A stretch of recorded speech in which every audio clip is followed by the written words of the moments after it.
കേരള കലാമണ്ഡലം കൽപ്പിത സർവകലാശാലയിൽ സമരത്തിനൊരുങ്ങി മുൻ അധ്യാപകർ. വർഷങ്ങളായി മുടങ്ങിക്കിടക്കുന്ന പെൻഷൻ കുടിശ്ശികയും മറ്റ് ആനുകൂല്യങ്ങളും വിതരണം ചെയ്യണമെന്നാവശ്യപ്പെട്ടാണ് സമരം.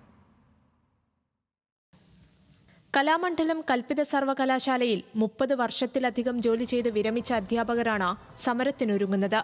ശമ്പള കുടിശ്ശികയും പെൻഷൻ അടക്കമുള്ള ആനുകൂല്യങ്ങളും വർഷങ്ങളായി തടസ്സപ്പെട്ടിരിക്കുകയാണെന്നും ഇതുമൂലം വലിയ പ്രതിസന്ധിയാണ് നേരിടുന്നതുമെന്നാണ് പരാതി. ആനുകൂല്യങ്ങൾ മുടങ്ങുകയും വിതരണം ചെയ്യുന്നതിൽ കാലതാമസം ഉണ്ടാവുകയും ചെയ്ത മറ്റ് സർവകലാശാലകളിൽ പ്രശ്നങ്ങൾ പരിഹരിച്ചിരുന്നു. എന്നാൽ സർക്കാരിനോടും കലാമണ്ഡലം അധികൃതരോടും പരാതി പറഞ്ഞു മടുത്തതിനാലാണ് സമരം. ഞങ്ങൾ ആകെ 33 പേരാണ് UGC പദ്ധതിയിൽ അന്ന് ഉൾപ്പെട്ടത്. അതിൽ 8 പേര് മരിച്ചുപോയി. സ്വാഭാവികമായും അങ്ങനെ ഒരു ശമ്പള പ്രശ്നം നടപ്പിലാക്കുമ്പോൾ അനോമലി പരിഹരിച്ചു കിട്ടുന്നതിന് വേണ്ടി നിരന്തരം ഞങ്ങൾ സർക്കാരിനെ സമീപിച്ചിരുന്നു. അതുകൊണ്ട് തന്നെ ഞങ്ങൾ ഈ സമരത്തിന് വേണ്ടിയിട്ട് നിർബന്ധിതരായിരിക്കുകയാണ്. ഞങ്ങൾ അനവധി തവണ സർക്കാരിനെ സമീപിക്കും. അടുത്ത മാസം 24-ാം തീയതി അനിശ്ചിതകാല സമരം ആരംഭിക്കുകയാണ്. യൂണിവേഴ്സിറ്റി ഗ്രാന്റ് കമ്മീഷൻ നിശ്ചയിച്ച 6ാം ശമ്പള പരിഷ്കരണം മറ്റ് സർവകലാശാലകളിൽ നടപ്പിലാക്കിയിട്ടുണ്ട്. പ്രതിഷേധങ്ങൾക്കൊടുവിൽ 2020-ൽ മാത്രമാണ് 6ാം ശമ്പള പരിഷ്കരണം നടപ്പിലാക്കിയത്. പിന്നീടങ്ങോട്ട് ശമ്പള പരിഷ്കരണം തങ്ങൾക്ക് ലഭിച്ചിട്ടില്ലെന്നും പരാതി. സ്റ്റേറ്റ് ഗവൺമെന്റിന്റെ ആനുകൂല്യം കിട്ടിയിട്ടില്ല.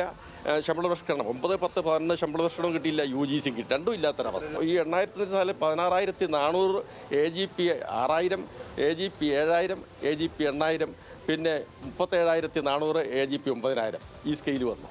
ഈ 12,000 സ്കെയിലിൽ നിന്നിരുന്ന ആൾ 37,400 പ്ലസ് 9,000 46,400 രൂപ സ്കെയിൽ ഓഫ് പേയിലേക്ക് വന്നു. അതിൻ്റെ അനുസരിച്ചുള്ള DCRGയും കമ്മ്യൂട്ടേഷൻ നിശ്ചയിക്കേണ്ടതായിരുന്നു. അതിൻ്റെ സ്ഥാനത്താണ് ഞങ്ങൾ 12,000 രൂപയുടെ ബേസിപ്പയുടെ പെൻഷൻ ആനുകൂല്യങ്ങൾ മേടിച്ചപ്പോൾ മനസ്സിലായിട്ടുണ്ടാകും. ഇവിടുത്തെ ഒരു സ്കാവഞ്ചർക്ക്, കേരളത്തിലൊരു സ്കാവഞ്ചർക്ക് കിട്ടുന്ന പെൻഷൻ്റെ DCRGയും കമ്മ്യൂട്ടേഷൻ പോലും ഞങ്ങൾക്ക് ലഭിച്ചില്ല എന്നുള്ളതാണ് സത്യം. വിവിധ വിഷയങ്ങൾ ഉന്നയിച്ച് വിരമിച്ച ജീവനക്കാരുടെ സംഘടനയായ forum of Kalamandalam university retired teachers പ്രതിനിധികൾ കഴിഞ്ഞ ദിവസം സർവകലാശാല അധികൃതർക്ക് വീണ്ടും പരാതി നൽകിയിരുന്നു. ഫെബ്രുവരി 24 മുതൽ അനിശ്ചിതകാല സമരം ആരംഭിക്കുമെന്ന് സംഘടനാ പ്രതിനിധികൾ അറിയിച്ചു.